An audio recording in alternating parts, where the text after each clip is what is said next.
So the Razer Viper Ultimate is absolutely amazing. It is my favorite first-person shooter mouse. I have been using it for about a month and a half now since I got my hands on it, and it is literally uncomparable to anything else as far as weight, sheer zero latency wireless connection, really good stock skates, good grips, optical switches in there. They're not even mechanical, they're actually optical, so light-based. There's a light beam that gets broken, actuates immediately, and overall just a fantastic mouse. But it looks very meh, very bland, so we're going to fix that today.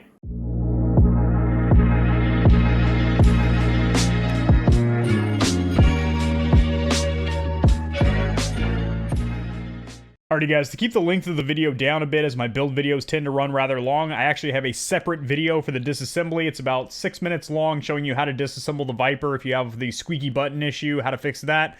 And then this is specifically the customization portion, so painting and adding accessories. And the disassembly video is linked in the description below. Alright, sweet. So we're not going to do anything with the bottom shell here. We're keeping that all black. We are going to tape off the sides here, as we do want to keep this rubberized coating on the side as well as these side buttons black. Now, if you really want to paint these side buttons individually, you got 4 Phillips head screws here, which remove this module, and then these 2 side buttons on each side will be able to pop out, and you can paint those individually. I'm just going to leave them black. Again, I'm kind of going with that black and white stormtrooper theme here. All right, you're going to press that masking tape down nice and good so you actually can see where all the lines are that you're going to be cutting. Or it looks like I can actually just do this with my fingernail. Cool. Do the same thing on the other side. Alrighty guys, so I use a little bit of IPA or isopropyl alcohol, which is basically just a more purified form of rubbing alcohol, but you can literally just use rubbing alcohol and a little microfiber. I don't recommend using paper towels or anything like that because that'll leave a lot of lint behind, so I would recommend using at least a rag or some kind of terry cloth if you don't have like an automotive microfiber like this. Again, anything I use in any of these builds I do have linked in the description below, and it is the best price that I have found. So once you do remove all the fingerprint oils and whatnot, with the isopropyl alcohol or rubbing alcohol, what you want to do is not touch the shell anymore. And this is basically your prep work for painting. So after you've used the rubbing alcohol, just pick it up from the sides where the masking tape is. I did actually remove the masking tape from the buttons because I do want those painted white. I think it's going to look really cool. And we're going to go with a very similar theme to what we did on the Razer Lance head over here, where I did, this one is a 2-tone gloss down this little V shape here, and then matte white, and then I took some sandpaper and scuffed it up to give it kind of that look like some battle hardened or tarnished stormtrooper armor, kind of scraped up, a little bit of blood there. And then I'm also going to paint the wheel itself red, so when it's sitting in there, that lip is going to show just a little bit of red through there, a little color pop. I think it's going to look really nice. Add a little Empire sticker on there, some aftermarket skates, and some rubberized grips on the top, and this build is going to be complete. I just went against what I said by touching this with my greasy ass fingers, so gotta wipe it down again. I'll see you guys in the garage. Alrighty boys, in the garage here, which is an absolute mess. I apologize for that. So we're gonna spray paint these 2 small components here. So first things first, if you guys have watched any of my controller build videos in the past, I do recommend for these lightweight small components like this, you put them on some double-sided tape. If you don't have that, just fold over some masking tape and stick them on there, so that way when you hit them with the aerosol, they don't go flying and you know, bounce around with a bunch of wet paint on them and ruin them, and then you have to sand them down. So anyway, you don't need to sand this or anything like this. You don't need to sand anything that you're painting here, as this is already kind of a textured plastic, and we are using a paint/primer blend. So you're going to do 2 to 3 coats of that, and then you're going to follow that up with 2 to 3 coats of your either sealant or your clear coat. So we're going to use a clear coat. In this instance here, you can either use matte or gloss. I think we're going to go with a nice matte finish. I think that'll look pretty saucy. So we're going to go ahead and hit the wheel here with this dark gray. You want to make sure that whatever paint you have says specifically on the canister that it bonds to plastic, and then also that you're using a paint and primer combo like this, because if you're not, you're going to need 1 to 2 coats of a primer, preferably white. Let that sit for about 2 to 3 hours, and then hit it with 2 to 3 color coats. Let that dry for a couple hours, and then finish up with 2 to 3 coats of your sealant or your clear coat. And that's going to give you that long-lasting durability to where your hand constantly touching this mouse or game controller isn't going to wear off the paint. Alrighty guys, in the garage here, so when painting anything, you want to make sure that you shake up your can very well, especially if it's some kind of a paint and primer, because obviously you want to make sure the primer is mixed in there, or else it just doesn't do its job, and then you would have been better off using separate a separate can of primer to do 2 to 3 coats. So you're going to stay about 6 to 3 inches. You're going to stay about 6 to 8 inches away from the subject that you're painting. Now, this is already prepped. I already did that with the isopropyl alcohol inside. 6 to 8 inches away in a fan pattern like this. Sometimes it's good to test to make sure your nozzle isn't clogged. This is a brand new can though, so it should be good, but still doing that initial spray kind of purges some of the air bubbles out of there and whatnot, which is nice. And the first coat is just going to be rather light. Now, I do recommend when you're painting, you use some kind of a paper respirator. You don't have to use a full-blown respirator like that bad boy over there unless you're going to be doing some sanding or some hydro dipping with some really abrasive, strong chemicals. Just painting like this, I probably would recommend opening your garage or window if you're doing this indoors, and then using a paper respirator mask. Now, I do also recommend being on a piece of cardboard or maybe a little plastic tray like this, so that way you can rotate the object that you're painting. You don't have to rotate yourself around whatever you're painting. You can just rotate the object to you. So now I can get this side over here in the front. So that's just a little bro tip after making, tons of controllers, pictures on screen here. I've done hydro dipping, I've done painting, I've done airbrushing, I've done hand painting, all that other good stuff. So just a little tip that I've picked up over the years is it's just easier to be able to move the object around instead of having to move yourself around the actual subject. All right, so that's what you want your first coat to look like. As you can see, you can still see a little bit of black through the white paint, and that's fine. You're not going to get full coverage on your first coat. That's just basically to create a chemical bond with the plastic or whatever it is you're painting. So the next 2 to 3 coats will actually be what gives you that full coverage and full new color. And then we're going to finish up with that beautiful matte clear over there. Alrighty, boys, so the paint job on the Razer VYPR Ultimate actually turned out better than I thought it would. It looks absolutely stunning. I did 3 coats of the gloss white and then 2 coats of the gloss clear coat, and it came out absolutely gorgeous. I did a little, see a little focus in there, a little spritz of blood splatter on there, i.e. red paint, and it's going to look absolutely awesome. The mouse wheel is painted red, which kind of shows that nice little two-tone action there. And I think when that's peeking through that white shell, that is going to look absolutely awesome. I think this turned out phenomenally. But we're not done. We got a little flavor twist to put on this bad boy. So the thicker stem on the right-hand side here is going to go right here into this prong. And then the skinnier shaft, ladies, is going to go inside this little mechanism right here. I actually need to sand down these little prongs or stems right here because that little bit of paint on there actually increased the diameter of it just enough to where it doesn't scroll very smoothly. So we're gonna go ahead and sand those bad boys back down to their bare black plastic.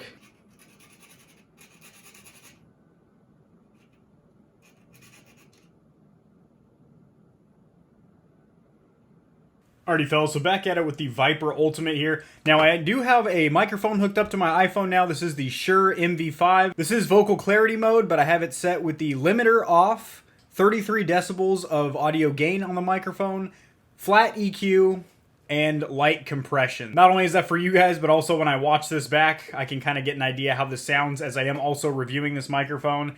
And it's been really hit and miss. So hopefully the audio quality sounds better than just out of the onboard microphone of the iPhone. A little off topic, I know, but back on the mouse now. Removing the masking tape from the sides here. So it looks like the masking tape is leaving a little bit of adhesive or residue behind. That's okay. We're gonna use a little bit of isopropyl alcohol that'll take that right off. Very, very sticky too. We definitely want to get that off. It's like extremely sticky, as you can see. Don't want to be gaming like that, boys. That is a gross feeling. Yeah, that's sticky, boys. Let's clean her up. She's had a rough night, if you know what I mean. All right, boys, with the miracle of a little isopropyl alcohol and about 5 minutes of hard scrubbing and elbow grease, this thing is perfect now. Great grip on here, not sticky or anything like that. And I gotta say, that white with that little bit of blood spackle on there looks really good, especially on that black rubberized material on the side. It adds a nice little contrast or pop on there. And I gotta say, this shell turned out incredibly well. It's very, very smooth. There's no runs or orange peel or anything like that. Pretty awesome. And I tell people this all the time. People have asked me in the past, Kevin, I know you build custom controllers and keyboards and mice and headsets and stuff like that. Do you use spray paint? And I do now, yes. I have used a pneumatically assisted or air assisted spray gun where you mix the paint and spray it on, and that's cool and all. That's great if you're doing some kind of automotive paint job or something like that. But for something small like plastic components, if you know what you're doing, i.e. you prep the surface by cleaning it with alcohol, you use a good primer, 2 to 3 coats, a good quality bonds to plastic, paint and primer, color, or base coat, 2 to 3 coats, and then a good quality bonds to plastic, clear or gloss clear coat, it turns out phenomenally. Like, I got the same results using rattle cans or spray paint as I did when I was using a $150 spray gun with paint packs that you had to mix, which is all messy and wasted a bunch of my time. So, yes, I do use spray paint. All right, so we're going to connect these ribbon cables, and we are going to bolt this sucker back together. So there are two, I keep saying ribbon cables. They're not ribbon cables. I recently started watching Walking Dead again. I don't think I ever really watched the last season, but I've been really enjoying, like, the first 4 seasons, I gotta say, are pretty much my favorites. You eat one of my peanut butter balls, Michonne? Guess we'll find out when she don't run. Damn, no barking. Dad's making a YouTube video. Thank y'all. So before I screw this back together, put the skates back on, and we are going to put a rubberized grip on the top here. It is from Razer. There are other brands I will have linked in the description below. They're all about the same price, all about $10 for a kit, except for one, which was $7.99. I'll have that one linked as well. And they virtually do the same thing. It just adds some stick-on grips to add, obviously, a little bit more grip and obviously a little cosmetic flair. And then we're going to do one more little final touch, and this bad boy is going to be ready.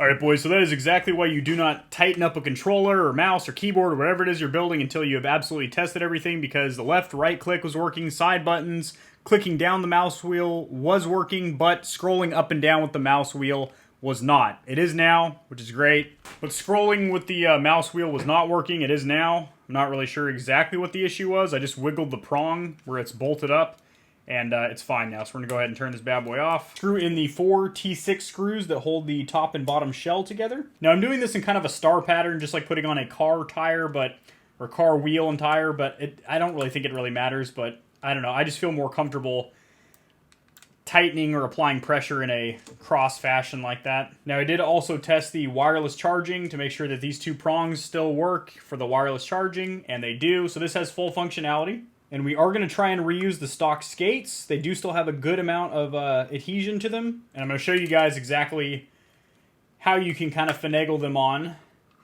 with a heat gun. And if that doesn't work, a heat gun and a little bit of super glue.